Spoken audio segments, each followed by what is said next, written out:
Praise the Lord. கர்த்தருடைய நாம் இந்த காலையில் மகிமைப்படுவதாக. இந்த காலை நாம் ஒருமித்து ஆண்டவரை நோக்கி பார்க்க கர்த்தர் நமக்கு தந்த கிருபைக்காய் ஆண்டவரை துதிக்கிறேன். இந்த நாளிலும் சங்கீதங்களின் புத்தகம் 18ஆம் அதிகாரம் அதனுடைய 32வது வசனத்தை வாசிக்கிறேன். என்னை பலத்தால் இடை கட்டி என் வழியை செவ்வைப்படுத்துகிறவர் தேவனே. என்னை பலத்தால் இடை கட்டி என் வழியை செவ்வைப்படுத்துகிறவர் தேவனே. இந்த கால வேளையில் ஒரு தெய்வ பிள்ளையின் வழி செவ்வைப்படுத்துவதற்கே தேவன் பலன் தர வேண்டும். தேவனுடைய பலத்தால் உன்னை இடை கட்டி உன் வழியை தேவன் செவ்வைப்படுத்துகிறார். ஹல்லேலூயா. ஆலோசனை தந்து அந்த தெய்வ பலத்தால் உன் வழிகளை உன்னால் செய்ய முடியும். பல வேளைகளில் பலர் நம்ம சொல்லும்போது அந்த வழியை நீ எப்படி கரெக்ட் பண்ண, நான் என் முயற்சி எடுக்க என்னால் முடியலை, நான் எடுக்கிற முயற்சி நான் விரும்புகிறதை செய்ய முடிகிறதில்ல, சறுக்கி விழுந்து விடுகிறேன்.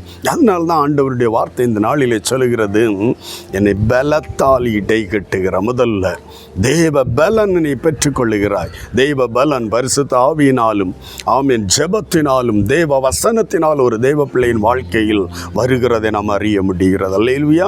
அவன் தேவன் உன்னை பலப்படுத்தும் போது நீ அறிந்து கொள்ள வேண்டும், இனி இந்த சறுக்கலான வழியை விட்டு ஹல்லேலூயா தீய ஆகாத வழியை விட்டு தேவ வழியில் நடக்க என்னால் முடியும். ஆமென். நீங்கள் பரிசுத்த ஆவி உங்களிடத்தில் வரும்போது நீங்கள் பலன் அடைவீர்கள் என்று சொல்லப்படுகிறதே. அவன் ஆவியானவர் நமக்குள்ள வரும்போது அந்த பலன் எதற்காக வருகிறது? பலத்தால் இடை கட்டி வழிகளை செவ்வைப்படுத்த, அந்த வழிகளில் நடக்க தேவையான பலனை முதல்ல தருகிறார். இரண்டாவது, நம்முடைய வழியை அவர் சீர்படுத்துகிறார், செவ்வைப்படுத்துகிறார். செவ்வையான வழியில், நேர்த்தியான வழியில் நம்மை நடத்தி ஆசீர்வதிக்கிறார். ஹல்லேலூயா. தெய்வ பலன் முதல்ல இதை நடக்க, இந்த வழியில் நடக்கிறதுக்கு ஒரு பலன் வேணும்.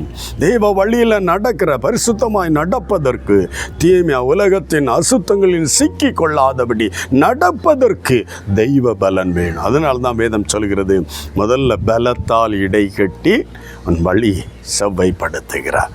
ஆமென். தெய்வ பலன் வந்துட்டுன்னு. ஹல்லேலூயா. அது எதற்கு அந்த பலன்? செம்மையான வழிகளில், தேவனுக்கு பிரியமான வழிகளில் நடப்பதற்கு. அல்லேலூயா. ஆவியை பெற்ற தேவ பிள்ளைகள் தேவ வசனனை பலப்படுத்தும் போது இதுவரை உன்னால் செய்ய முடியாதது, இதுவரை நீ விழுந்த சறுக்கி கொண்டிருந்த இடத்தில் உன் வழிகளை சீர்படுத்த தேவன் பலப்படுத்தி இருக்கிறார். ஆமென். நம்மால் முடியும். அந்த தெய்வ பலனை பெற்றுக்கொள்வோம். நம்ம வழிகளை சீர்படுத்த தேவன் பலன் தருவாராக. செவ்வையான வழியில் நடந்து நீதியான ஆசீர்வாதங்களை சுதந்திரித்துக் கொள்ள உதவி செய்வாராக.